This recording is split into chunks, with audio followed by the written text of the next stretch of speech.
Subscribe करें और bell दबाएं ताकि कोई खबर रह न जाए। रिपोर्ट के अहम नुकात, अतियात से मुताल्लिक गलत मालूमात दी गई, कैश रसीदों और बैंक स्टेटमेंट में अदम मुताबिकत है, न्यूजीलैंड कनाडा के अकाउंट्स तक एक्सेस ही नहीं दिया गया। वो मौजू जिस पर तकरीबन 3-4 रोज मैंने सर्फ किए, एक एक करके विंडो में वो तमाम खबरें, वो तीनों खबरें मुल्क के 3 बड़े उर्दू मौकर जरीदों की, रोजनामों की चलाइए। वो 3 खबरें जिनका मैं जिक्र कर रहा हूं, खबरें, यस, एक एक खबर पढ़ते हैं। तहरीक इंसाफ ने बैंक अकाउंट्स और 31 करोड़ रुपए छुपाए। स्क्रूटनी कमेटी, इलेक्शन कमीशन, अतियात से मुताल्लिक गलत मालूमात फराहम की गई। दूसरी खबर पढ़ते हैं, पीटीआई ने अकाउंट्स छुपाए। फॉरेन फंडिंग केस की समाअत, चीफ इलेक्शन कमिश्नर ने रिपोर्ट खुफिया रखने के लिए तहरीक इंसाफ की दरखास्त मुस्तरद कर दी।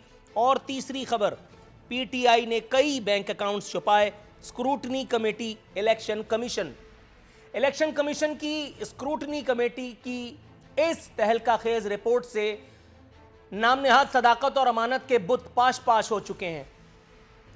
पीटीआई के कई खुफिया या एक कम से कम खुफिया बैंक अकाउंट सामने आया है। 31 करोड़ रुपए का कोई हिसाब मौजूद ही नहीं, गोया फॉरेन फंडिंग केस का जिन अपनी बोतल से निकल आया है। रिपोर्ट के अहम नुकात, अतियात से मुताल्लिक गलत मालूमात दी गई, कैश रसीदों और बैंक स्टेटमेंट में अदम मुताबिकत है, न्यूजीलैंड कनाडा के अकाउंट्स तक एक्सेस ही नहीं दिया गया।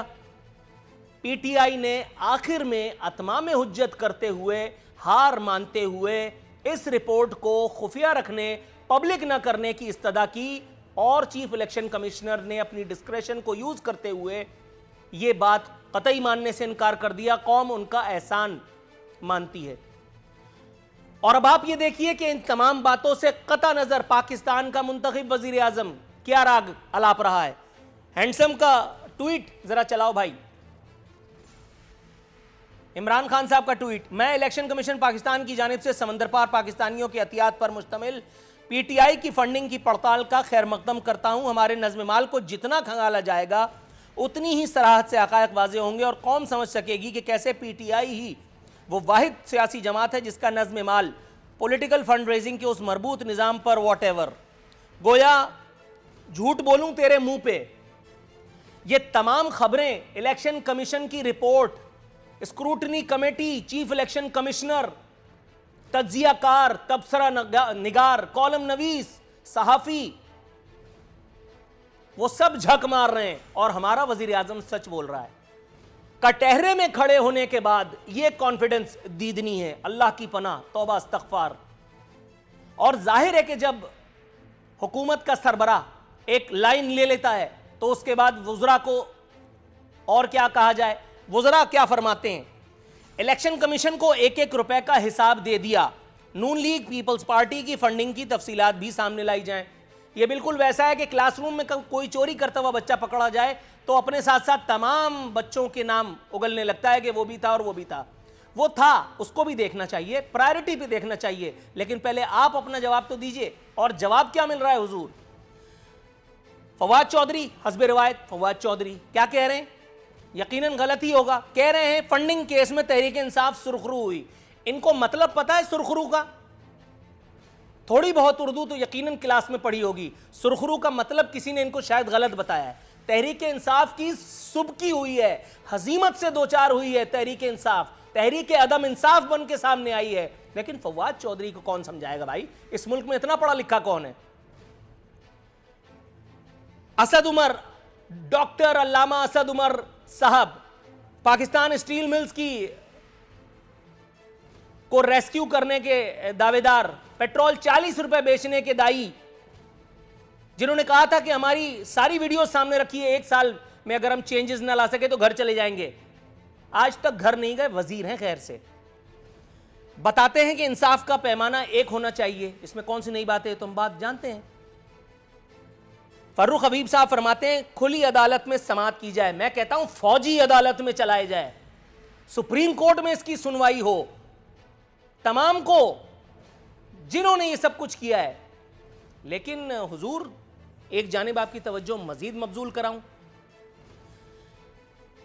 अली जैदी साहब ने एक और सनसनीखेज एतराफ करके कौम को परेशानी उलझन में डाल दिया। हालांकि हमें तो यह पता था, वो जुगाड़िया, वो दिहाड़िया, वो जय्यद मुस्तनद डाकू जिसने बिल गेट्स को लूट लिया, बिल गेट्स ऑफ माइक्रोसॉफ्ट नहीं, बिल गेट्स ऑफ कोरोना वाले बाबा, बिल गेट्स ऑफ कोरोना को जिसने लूट लिया, जिसको दयारे गैर में गिरफ्तारी का सामना करना पड़ा, जिसको स्कॉटलैंड यार्ड का मुंह देखना पड़ा, जिसका अपना विला तक बिक गया, वो आरिफ नकवी ऑफ अबराज, जिसके बारे में मेरे शो में मुस्तफा कमाल गला फाड़ फाड़ के कहते रहे कि इमरान खान और आरिफ नकवी ट्राइका कराची वालों पर भारी पड़ रही है। आज सामने आ गई वो बात कि अली जैदी ने एक शो में मारूफ करंट अफेयर एंकर के साथ बैठ करके कबूला कि आरिफ नकवी ऑफ अबराज का $21 लाख का एहसान पाकिस्तान तहरीक इंसाफ के नाजुक कंधों पर है।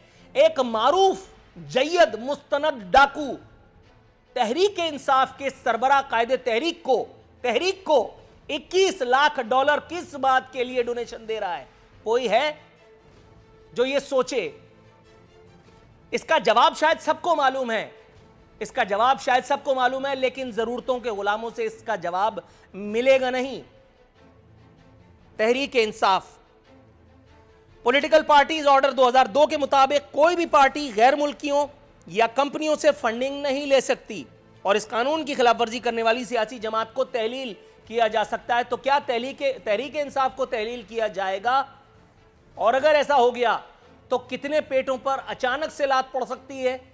जमहूरियत को कुछ नहीं होना, जमहूरियत का कुछ नहीं होना। जमहूरियत जैसे पहले घसी पिटी चल रही थी वो वैसे ही चलती रहेगी। एक और नाम जाएगा, एक और नाम आएगा।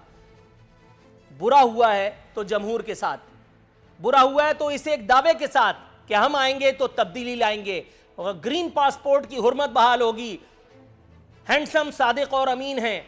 तो वो दो अशखास, बाबाए पीटीआई और वो जिन्होंने 10 लाख पेंशन के एवज सादिक और अमीन करार दिया था, क्या उनसे कोई सवाल किया जा सकता है? मेरा ख्याल है इसका जवाब सबको पता है। सब्सक्राइब करें और बेल दबाएं ताकि कोई खबर रह न जाए।